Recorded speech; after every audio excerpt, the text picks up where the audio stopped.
Hello Libra, thank you for joining me for your weekly forecast for week commencing the 16th of April.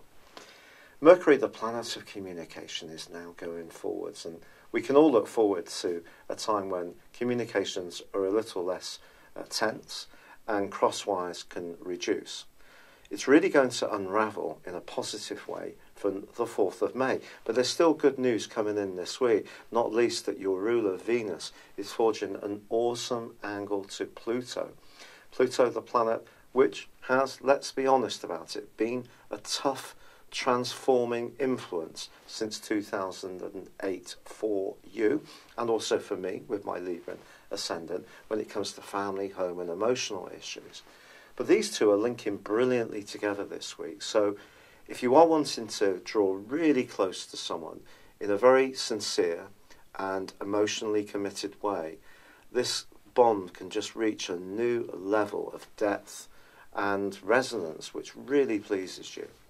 It's also possible that you could be looking at some kind of property situation. Venus is not just about cash, and in the 8th solar house could very much be to do with business or something to do with your home. So perhaps someone in the family could be very generous.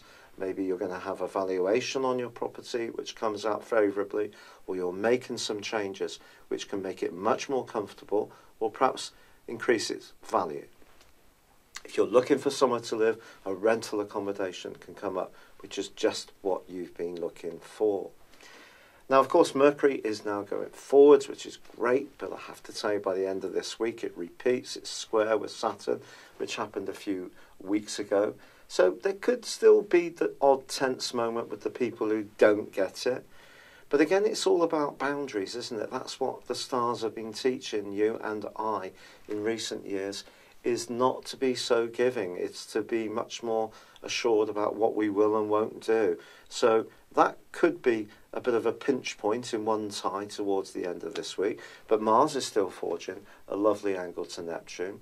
And if there's someone you think is worthy of your help, you can just be as sacrificing as ever, but it just has to be appreciated, perhaps even reciprocated, but certainly it has to be meaningful.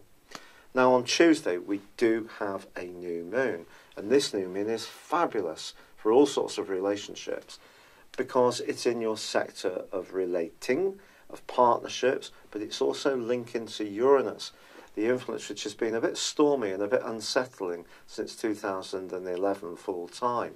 But this one is just basically saying to you, invest in the relationships where you can be authentically yourself.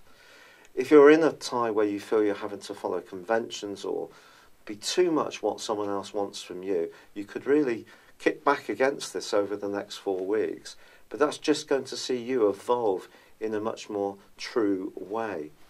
It's also an opportunity, if you're single, to meet someone new. And with that angle between Venus and Pluto, if you do meet someone new this week who really gets you, this could be a relationship which is unusual in some ways, but also has a tremendous amount of sincerity. Just depends on your fortune.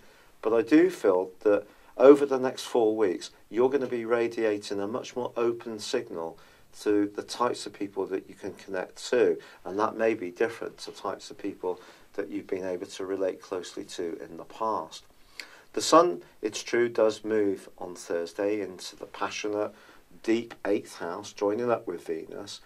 And if you are in an evolutionary situation in a relationship and you feel that some part of your situation, whether it's a friend, associate, or a lover, is moving out of your world, this process will speed up in the following 4 weeks.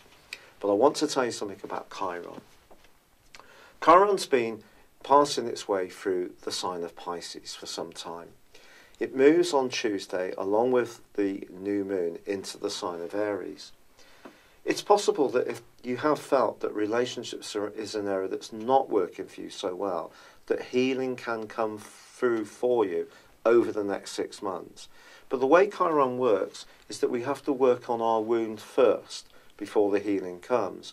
I'm sorry if that's not quite as optimistic as some other people may paint things or make things quite simple, but that's how Chiron works. It's like it evokes the things within us that we need to look at.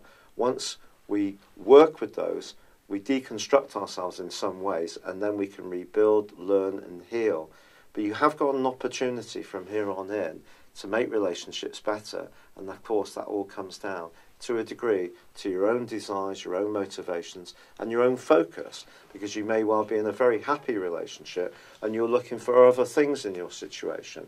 But that could be about profitable associations, it could be about a business partnership, it could be just about how you're seen by the world at large.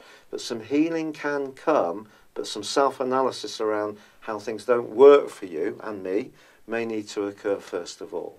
But it's been a real pleasure being with you. Thank you so much for joining me. I'd love it if you would like or comment on this video, or if you've yet to do so, subscribe to my channel. But for now, good luck and goodbye.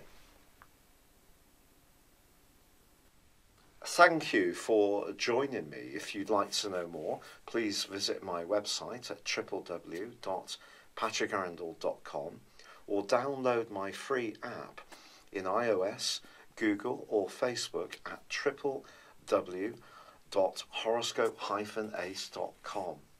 Thanks and goodbye.